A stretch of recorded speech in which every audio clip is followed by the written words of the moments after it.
तो दोस्तों आज हम लेकर आए हैं वर्टिगो। वर्टिगो यानी सर चकरा जाना आएगा। इससे क्या होता है कि आँखों के सामने अंधेरी भी आती है और मतली भी होती है। अगर जिस शख्स को ज़्यादा चक्कर आते हैं, जिसका सर ज़्यादा चकरा जाता है, उसको मतली भी होती है। तो दोस्तों इसके जो कॉजेज़ है यानी इसकी जो वजूहात है, ये क्यों आते हैं, सर क्यों चकरा जाता है, सर चक्कर क्यों आ जाता है, तो इसकी जो सबसे कॉमन जो वजूहात होते हैं ये कान की बीमारी होती है। जिस तरह से जैसे मेनियर्स डिजीज़ होती है या फिर कान में पस हो जाए यानी मिडल ईयर इन्फेक्शन हो जाता है या पस हो जाता है या कान बहता है, कान में से पस निकलता है।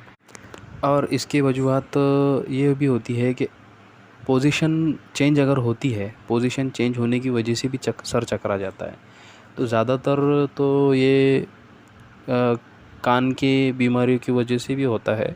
कान में कोई भी इन्फेक्शन हो, सीटी बजती है या कान सुन हो जाता है। और दोस्तों इसके अलावा इसकी वजूहात ब्रेन की वजह से भी होती है। जो दिमागी बीमारियां अगर कुछ होती है, जैसे ट्रांजिएंस स्टमक डिसीज़ हो या फिर स्ट्रोक हो या सेरेब्रल इन्फार्क्ट हो या ट्यूमर हो, ये चीज़ें तो बहुत रेयर होती है, ये कॉमन नहीं होती। ये 100 में एक बंदे को होती है। या फिर एंजाइटी हो, डिप्रेशन हो और माइग्रेन की वजह से भी सर बहुत चकरा जाता है और सर में दर्द भी बहुत होता है। तो माइग्रेन से भी कॉमन एक कॉज़ ये है कि माइग्रेन से भी होता है। और एक तीसरा कॉज़ ये होता है, तीसरी वजूहात ये है कि हार्ट की वजह से अगर बीपी कम हो जाता है तो उसकी वजह से भी सर चकरा जाता है। शुगर लेवल बहुत ज़्यादा कम हो गया है, यानी शुगर अगर शुगर के लिए कुछ मेडिसिन ले ले या फिर कुछ मीठा खा ले तो उससे नॉर्मल आ जाता है। और ऑर्टिक स्टेनोसिस, जैसे हार्ट के वॉल में अगर स्टेनोसिस हो गई है तो उसकी वजह से भी सर चकरा जाता है। ये चौथा कोज़ ये है, क्या ट्रॉमा हो गया हो, हेड इंजरी हो या कोई सर्जरी ऑपरेशन किया हुआ हो, उसकी वजह से भी चक्कर आते हैं। और इसका एक मेन कॉज़ ये भी है, क्या सर्वाइकल स्पॉन्डिलाइटिस में भी होता है। सर्वाइकल स्पॉन्डिलाइटिस में अगर हेड की मूवमेंट होती है या फिर वो सोकर उठता है या उठकर सोता है तो उसकी वजह से भी सर चकरा जाता है। तो अगर सर्वाइकल स्पॉन्डिलाइटिस है तो उसका क्योर होना ज़रूरी है।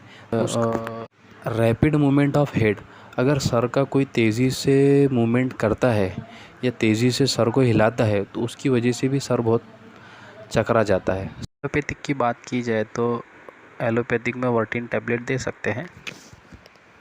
और दोस्तों अगर अपन यूनानी की बात करेंगे तो यूनानी के लिए आपको मैं एक फार्मूला देता हूँ, वो आप यूज़ करेंगे बिल्कुल आपको रिज़ल्ट मिल जाएगा।